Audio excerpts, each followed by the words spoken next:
Two sir multimedia limited. আজকে আমরা Microsoft office 2010 এর হোম ট্যাব নিয়ে আলোচনা করব। এটি হলো হোম ট্যাব। হোম ট্যাবে এখানে আমাদের clipboard, font, paragraph, styles, editing এই অংশগুলো আছে। তো আমরা প্রথমে ক্লিপবোর্ড নিয়ে আলোচনা করি। দেখুন ক্লিপবোর্ডে পেস্ট, কাট, কপি বিভিন্ন অংশ আছে।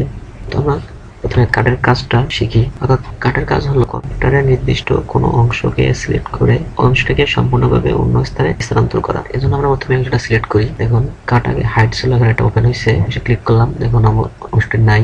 এখন আমরা এই অংশটি এখানে নিয়ে আসতে যাচ্ছি। আমরা পেস্টে ক্লিক করলাম, দেখুন অংশটা এখানে চলে এসেছে। আমরা যদি পূর্বের অবস্থায় ফেরত যেতে চাই তাহলে আবার কন্ট্রোল জেড ক্লিক করো। এখন আমরা এই অংশটা অর্থাৎ যে অংশটুকু এখানে কাটের মাধ্যমে করলাম এইসব ইচ্ছে করলে কিবোর্ড করতে পারি। সেক্ষেত্রে আমাদের অংশটা সিলেক্ট করতে হবে, করে কম্পিউটারের কন্ট্রোল চেপে ধরে এক্স ক্লিক করতে হবে। এরপর আমরা যেখানে এটা নিয়ে আসতে চাই সেখানে মাউসার নিয়ে এসে কন্ট্রোল চেপে ধরে ভিতে ক্লিক করতে হবে। দেখুন অংশটা এখানে চলে এসেছে। আমরা আবার পূর্ব অবস্থায় ফেরত যাই, এর কন্ট্রোল জেড। এখন আমরা কপি নিয়ে আলোচনা করব।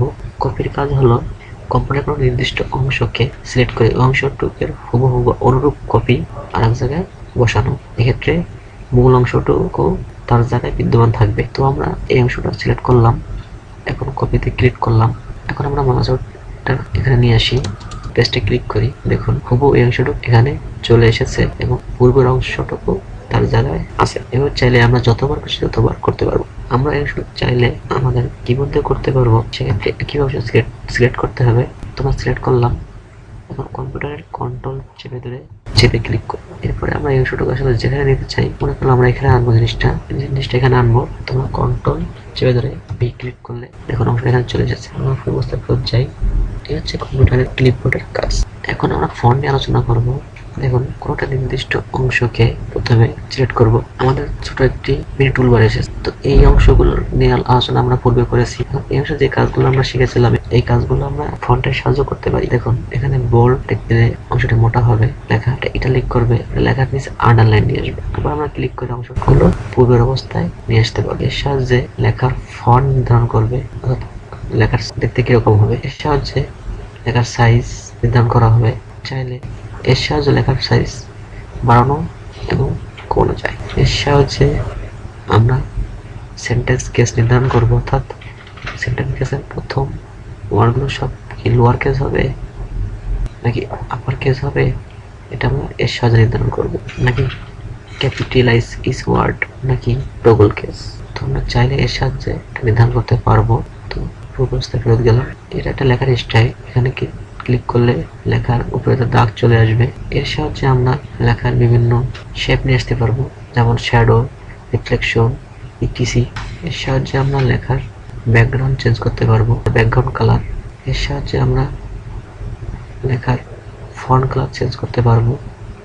এখানে আরো মোর কালার আছে, এখানে গ্যাডিয়ান আছে, কালার বা গ্যাডিয়ান দিতে পারবো। দেখুন এখানে দুটো অংশ আছে, দুটো অংশ বহুল ব্যবহৃত হয়। যেমন আমি H2O লিখব, প্রথমে আমি লিখলাম এই, তারপরে 2, তারপরে O।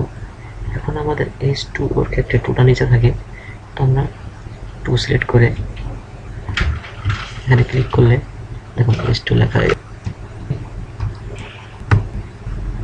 এবার আমরা 2 সিলেক্ট করে প্রথম অবস্থায় জিনিসটা এভাবে আসবে। তো আমাদের হোল স্কয়ারের ক্ষেত্রে 2 উপরে যাবে, তো 2 সিলেক্ট করে আমরা এরপরে ক্লিক করবো। দেখুন এটা copy plus B whole square হয়ে গেছে। এভাবে আমরা বিদ্যুতের সাহায্যে আমাদের সারফেসগুলো নিচে নিয়ে আসতে পারবো। এই হচ্ছে ফন্টের মোটামুটি আলোচনা। এখন আমরা যাব প্যারাগ্রাফ। আমরা এই প্যারাগ্রাফটা সিলেক্ট করি। এখন এর সাহায্যে আমরা প্যারাগ্রাফের বিভিন্ন স্টাইল নির্ধারণ করবো। আসলে প্যারাগ্রাফ কি স্টাইল হবে, দেখুন ডান পাশ সমান, উভয় পাশ সমান, বাম পাশ সমান, আমরা লেখাটাকে একটা নির্দিষ্ট আকৃতিতে নিয়ে আসতে পারবো। এর সাহায্যে আমরা প্যারাগ্রাফের ইনডেন্ট ইনক্রিজ করতে পারবো। সেক্ষেত্রে আমাদের করতে হবে তা হলো প্যারাগ্রাফ দুটো সিলেক্ট করলাম, দেখুন ইনডেন্ট ইনক্রিজ হচ্ছে। এর সাহায্যে আমরা upper case to lower case, A থেকে জেড মানে বড় থেকে ছোট, ছোট থেকে বড় সাজাতে পারবো। সেক্ষেত্রে আমাদের ক্লিক করলে একটা ফন্ট আসবে। এবার আমরা এই সাহায্যটা করবো, যেখানে অ্যাসেন্ডিং ডিসেন্ডিং আছে এর সাথে আমরা এটা ঠিক করতে পারবো। এর সাহায্যে আমরা পুরো প্যারাগ্রাফটা কালার নির্ধারণ করতে পারবো। এখানে আছে যে নো কালার সিলেক্ট করলাম, নিচে আরো মোর কালার আছে, এখানে গিয়ে আমরা চাইলে আরো অনেক কালার নির্ধারণ করতে পারবো। কালার ওকে, এর সাহায্যে আমরা বর্ডার নিয়ে আসতে পারবো। সেট করি আমরা,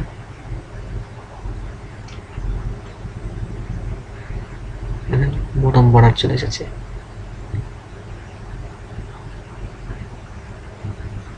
অল বর্ডার, তো আমরা এর সাহায্যে আমরা বর্ডার নিয়ে আসতে পারবো। আমরা যদি নো বর্ডার চাই ক্লিক করবো। আচ্ছা, এর সাহায্যে আমরা টেবিল নিয়ে আসতে পারবো। ধরো টেবিল লিখতে পারবো, এখানে আমরা প্রয়োজনীয় জিনিস লিখতে পারবো। কন্ট্রোল জেড, অবস্থা চলে গেল। এর সাথে আমরা প্যারাগ্রাফের line, line gap, line spacing ঠিক করতে পারবো। আবার remove space before paragraph, remove after paragraph, এগুলো আমরা এর সাহায্যে নির্ধারণ করতে পারবো। এর সাহায্যে আমরা বিভিন্ন প্যারাগ্রাফের লাইন বা প্রতিটা লাইনের আগে আমরা চিহ্ন দিতে পারবো। এর সাহায্যে আমরা সংখ্যা সাহায্যে ABC এগুলো দিতে পারবো। এর সাহায্যে মূলত আসলে অনেকটা লাইনের মধ্যে আবার সাব লাইন থাকে, যেমন একের A, একের B, একের C, এগুলো আমরা এর সাহায্যে নির্ধারণ করতে পারবো। হচ্ছে মোটামুটি প্যারাগ্রাফ নিয়ে আলোচনা। এখন আমরা যেটা আলোচনা করছি স্টাইলিশ। দেখুন, আমরা লেখার পরে বিভিন্ন স্টাইলিশ আনতে গেলে অনেক সময় দরকার, তো আমরা এর সাহায্যে বিভিন্ন রকম স্টাইলিশ দেওয়া আছে, অতি সহজে এর সাথে বিভিন্ন স্টাইলিশ নির্ধারণ করতে পারবো।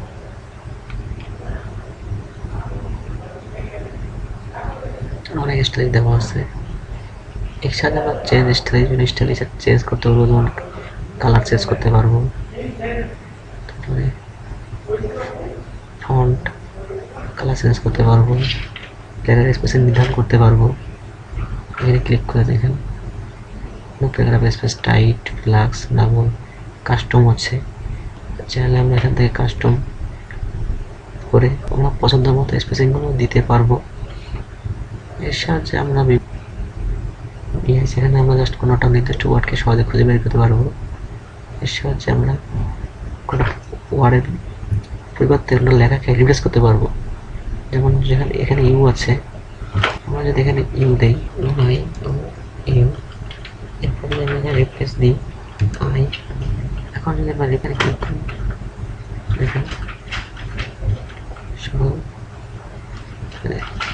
রিপ্লেস অন লুক ইয়েস, সকল রিপ্লেস আই হয়ে গেছে। এভাবে আমরা বিভিন্ন ওয়ার্ডের পরিবর্তে বিভিন্ন ইউকে রিপ্লেস করতে পারবো। দেখেন প্রত্যেকটা অংশে একটি করে তীরচিহ্ন দেওয়া আছে।